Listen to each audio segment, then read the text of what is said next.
হোক, বিশেষ করে সেটি গ্রামই হোক, আমাদের মা বোন যারা আছে, শিশুরা যারা আছে, অধিকাংশ সময় তাদের পক্ষে হাসপাতাল যাওয়া সম্ভব হয় না, চিকিৎসার সুবিধা দেওয়া সম্ভব হয় না।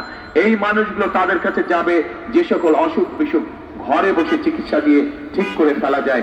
মা বোনদেরকে, শিশুদেরকে তারা ঘরে বসে চিকিৎসা দিয়ে এই মানুষগুলোকে তারা সুস্থ করে তুলবে। এখন প্রিয় ভাই বোনেরা, এতক্ষণ সংক্ষেপে আমি আপনাদের সামনে আমাদের কর্ম পরিকল্পনাগুলো তুলে ধরলাম। একটি রাজনৈতিক দল হিসাবে আমাদের দায়িত্ব হচ্ছে দেশের মানুষের ভাগ্য পরিবর্তন করা।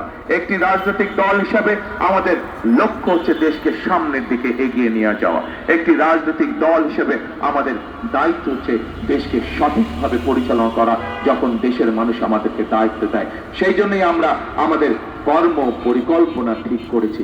আপনাদেরকে আমি অনুরোধ করব, চিন্তা করে দেখুন, আপনারা চোখটা বন্ধ করে 1 মিনিটের জন্য চিন্তা করে দেখুন, এই মুহূর্তে যতগুলো রাজনৈতিক দল বাংলাদেশে আছে, বিএনপি ছাড়া আর কোন রাজনৈতিক দল শিক্ষা সংক্রান্ত হোক, যুবকদের কর্মসংস্থানের ব্যাপারে হোক, কৃষক ভাইদেরকে সহযোগিতার ব্যাপারে হোক, মা বোনদেরকে স্বাবলম্বী করার ব্যাপারে হোক, কর্মসংস্থানে যুবক ভাইদের কর্মসংস্থানের ব্যাপারে হোক, কোন ব্যাপারে কোন পরিকল্পনা দিতে তারা সক্ষম হয়েছে কিনা।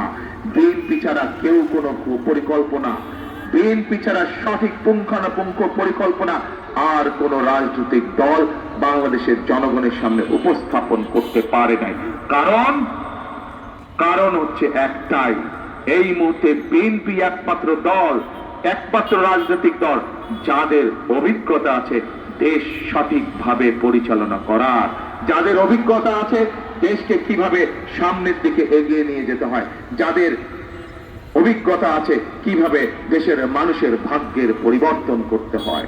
প্রিয় ভাই বোনেরা, সমগ্র বাংলাদেশে স্বৈরাচার সময় আমরা দেখেছি, এই মুহূর্তে আমরা দেখেছি আমাদের ধানের শীষের প্রার্থী ববি হাজরা একটু আগে এই এলাকার একটি তীব্র সমস্যার কথা বলেছেন, অনেকগুলো সমস্যার মধ্যে একটি সমস্যার কথা বলেছেন।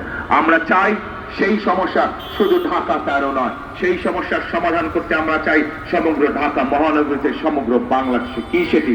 আমরা চাই এমন একটি পরিস্থিতি তৈরি করতে, এমন একটি দেশ তৈরি করতে যেখানে আমাদের মা বোনেরা সকাল হোক, দুপুর হোক, সন্ধ্যা হোক, রাত্রি হোক, দিনে যে কোনো সময় নিরাপদে চলাচল করতে পারবে। আমরা চাই এমন একটি নিশ্চিন্তে নিরাপদে চলাচল করতে পারবে। আমরা চাই আমাদের তরুণ যুবকরা, ভাইয়েরা, আমাদের মুরব্বীরা, তারা ব্যবসা বাণিজ্য, চাকরি বাকরি যেটাই করুক, নিরাপদে নিশ্চিন্তে তারা ব্যবসা বাণিজ্য, চাকরি বাকরি করতে পারবে। আমরা চাই এমন একটি বাংলাদেশ তৈরি করতে যেই বাংলাদেশে এলাকাবাসী সহ সমগ্র ঢাকাবাসী, সমগ্র দেশের মানুষ নিশ্চিন্তে রাতের বেলায় তার ঘরে নিশ্চিন্তে ঘুমোতে পারবে। আমরা সেই রকম একটি বাংলাদেশ তৈরি করতে চাই এবং সেজন্যই আমরা আমাদের দলীয় ফোরামে সিদ্ধান্ত নিয়ে রেখেছি, ইনশাআল্লাহ 13 তারিখে বিএনপি সরকার গঠনে সক্ষম হলে, 12 তারিখে নির্বাচনের পরে 13 তারিখে ইনশাআল্লাহ বিএনপি সরকার গঠনে সক্ষম হলে সবচাইতে বেশি যেই জোরটি আমরা দিব সেটি হচ্ছে বাংলাদেশের মানুষের জন্য আইন শৃঙ্খলার ব্যবস্থা করা এবং রাস্তাঘাটের অবস্থা সবচাইতে নিরাপদ করা, মানুষ যাতে নির্বিঘ্নে নিরাপত্তার সাথে চলাফেরা করতে পারে। কারণ আমরা জানি, যেহেতু বিএনপির একমাত্র অভিজ্ঞতা আছে দেশ পরিচালনা করা, কোন কর্মসূচি সফল করা সম্ভব না, কর্মসূচি জনগণের কাছে সুফল পৌঁছে দেওয়া সম্ভব না যতক্ষণ পর্যন্ত দেশের আইন শৃঙ্খলাকে কঠোর হস্তে দমন করা না যায়, যতক্ষণ পর্যন্ত দেশের আইন শৃঙ্খলাকে কঠোর হস্তে নিয়ন্ত্রণ করা না যায়, ততক্ষণ পর্যন্ত কোনো পরিকল্পনায় সুফল বয়ে আনবে না। প্রিয় ভাই বোনেরা,